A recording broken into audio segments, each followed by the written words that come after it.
you. And while you're wondering why it is that I have to go through this, why I have to be faced with this, it's your confession. You were the one to say that God is my Lord of Lords and King of Kings. He is my provider, my Jehovah Jireh, my Jehovah Nissi. It was your confession that God began to move and transform some things.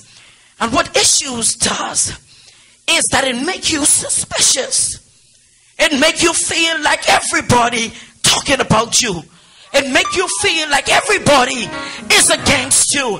And so the psalm, you begin to open up the psalm when David began to pray about his enemies coming against him and what God should do to his enemies, because you're suspicious of everybody. Why is she looking at me like that? Why is she whispering to somebody about me? You become suspicious because you have issues. What's happening in the body of Christ is that we are finding ourselves, the church world, that we are in such a condition where we are suspicious, where we are confused, where we are exposed, where we are isolated, where things are working against us, even so that many of us want to give up and forget about this man called Jesus. But we got to remember that it was so long ago that he took his time and died on the cross for us, because he knew that there was coming a time when you and I would be discouraged, when the very thing that should be working for us will work against us, when the bloodline will be contaminated by the things that we do and say. God knew that it would happen. It's a bloody fight, and it's a fight for your soul. It's not a casual fight. It's not one where you can rest down your armor and take a little time to have recreation or have a little time to have a slumber party. It's none of that. It's time for you to fight and realize that, hey, my soul is weighed in the balance. Oh God.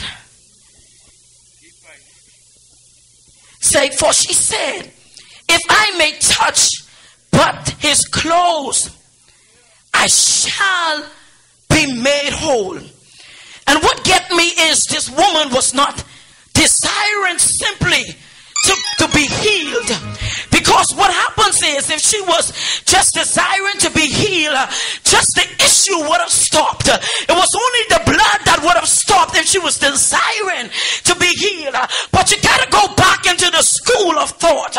This woman had an issue for 12 years. What do you think she would have gone through in 12 years? Do you think she was all by herself and nothing was going through the mind and the spirit? This woman came to Jesus because she had to be made whole.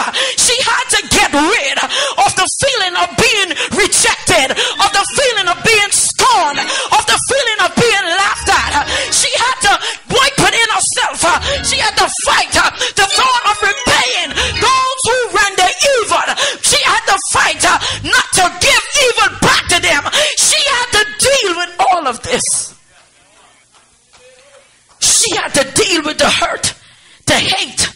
She had to deal with the inadequacies, the feeling of being unworthy, feeling like she's nothing, feel like she's unaccomplished, feel like there's nobody there for her, feel like everybody forsake her. She had to deal with this thing because she's carried this thing for 12 long years. You know me and you can't carry none for 12 hours. 12 minutes, we'll almost explode. But for 12 years, this woman carried this issue inside of her. Can you imagine her trying to walk along the street and people laughing, desiring a relationship with a man but couldn't have one?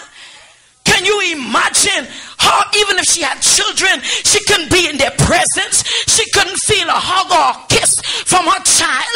Can you imagine what that must have done to her mind and her spirit?